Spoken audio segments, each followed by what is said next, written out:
நாத்திக தின்னப்பன் எப்படி பக்தியில் திளைக்கும் கண்ணப்பன் ஆனான் என்பதே கண்ணப்பா படம்.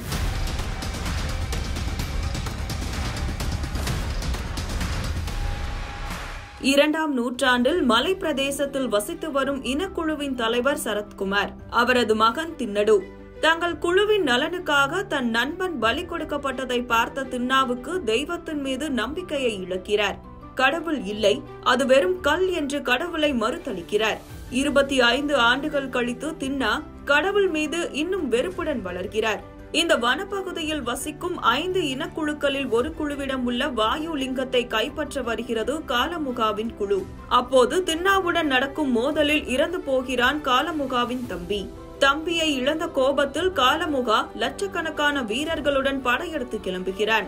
இதனை தடுக்க வேண்டும் என்றால் 5 இனக்குழுவும் ஒன்றிணைந்து போராட வேண்டும் என முடிவெடுக்கப்படுகிறது. போர் நெருங்கும் சூழலில் தின்னா நெமலி காதலால் ஒரு பிரச்சனை ஏற்படுகிறது. அதனால் தின்னா தன் தந்தையாலேயே குழுவில் இருந்து நீக்கப்படுகிறார். விரைந்து வரும் போர் என்ன ஆகிறது? அதனிடையே தின்னப்பன் எப்படி கண்ணப்பன் என்ற பக்திமானாக மாறுகிறான் என்பதுதான் கண்ணப்பா படம் மீதி கதை. சிறு வயதிலிருந்து நாம் கேட்டு வளர்ந்த ஒரு இதிகாச கதையை அதன் பின்னணியை சேர்த்து சுவாரஸ்யமாக கொடுக்க முயன்றிருக்கிறார் கதாசிரியர் விஷ்ணு மஞ்சு மற்றும் இயக்குனர் முகேஷ் குமார் சிங். நடிப்பு பொறுத்தவரை தின்னாவாக விஷ்ணு மஞ்சு முடிந்தவரை நல்ல நடிப்பை கொடுக்க முயன்றிருக்கிறார்.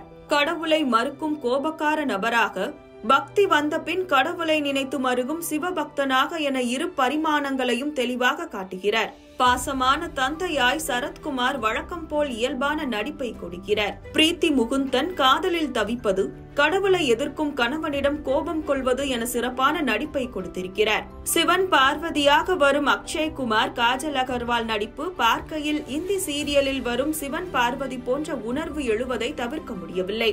மிக செயற்கையாக இருந்தது. ஒரே காட்சியில் வந்தாலும் நல்ல நடிப்பை கொடுத்துவிட்டு செல்கிறார் மோகன்லால். இரண்டாம் பாதியில் ருத்ராவாக வரும் பிரபாஸ் ஸ்கிரீன் பிரசன்ஸ் சிறப்பு. அவர் வரும் காட்சிகளும் நன்றாக எழுதப்பட்டிருந்தது. படத்தின் முதல் பாதி முழுக்க தின்னாவின் புற போராட்டங்களாக எதிரிகளுடன் சண்டை, தான் குழுவுடன் மோதல் போன்றவையும், இரண்டாம் பாதி தின்னாவின் அக போராட்டமாக கடவுள் நம்பிக்கை சார்ந்த விஷயங்கள் எழுதப்பட்டிருந்த விதமும் நன்று. ஸ்டீபன் இசையில் பாடல்கள் பெரிய அளவில் ஈர்க்கவில்லை என்றாலும் பின்னணி இசை நன்று. ஆக்ஷன் காட்சி, எமோஷன் என எல்லாவற்றிலும் உயிரை கொடுத்து வாசித்திருக்கிறார். கடவுள் நம்பிக்கை என்பது மற்றவர் மீது திணிப்பது அல்ல. விரதம் இருக்க வேண்டும் என எந்த கடவுள் சொன்னது? பக்தி என்பது கடவுள் அருகிருப்பது தானே தவிர உங்களை வருத்திக் கொள்வது அல்ல என சில வசனங்களும் கூட கவனம் பெறுகின்றன. இந்த படத்தின் பிரச்சனை என்னவென்றால், இன்னும் சிறப்பாக எடுத்திருக்கலாம் என்பதே. எழுத்தளவிலும் பல ஐடியாக்களும் மிக சிறப்பாக இருக்கிறது. ஆனால் அது செய்யப்பட்ட விதம் இன்னும் சிறப்பாக இருந்திருக்கலாம்.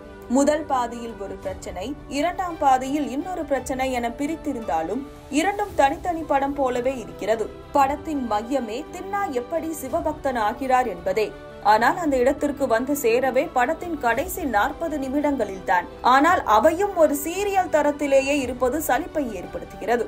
படத்தில் வரும் சில குரூர காட்சிகள், கவர்ச்சி போன்றவற்றை சற்று குறைத்திருக்கலாம். தொழில்நுட்ப ரீதியாக பல படத்தில் பல இடங்களில் பிசிறு தட்டுகிறது. பட்ட பகலில் எடுத்த காட்சியை இரவு போல மாற்றி காட்டுவது துவங்கி பல கிரீன் மேட் காட்சிகள் என அத்தனையும் படு மோசம். இது போன்ற குறைகளை கடந்து படத்தின் கிளைமாக்ஸ் காட்சி உருக்கமாகவே அமைந்திருக்கிறது. கதையாக கேட்டு வளர்ந்த ஒன்றை பெரிய திரையில் பார்க்க நினைப்பவர்களுக்கு கண்டிப்பாக இது ஒருமுறை பார்த்து ரசிக்கக்கூடிய படம்தான். ஆனால் சினிமாவாக சுவாரஸ்யம் எதிர்பார்ப்பவர்களுக்கு இது திருப்தியான படமாக இருக்குமா என்பது கேள்விக்குறிதான்.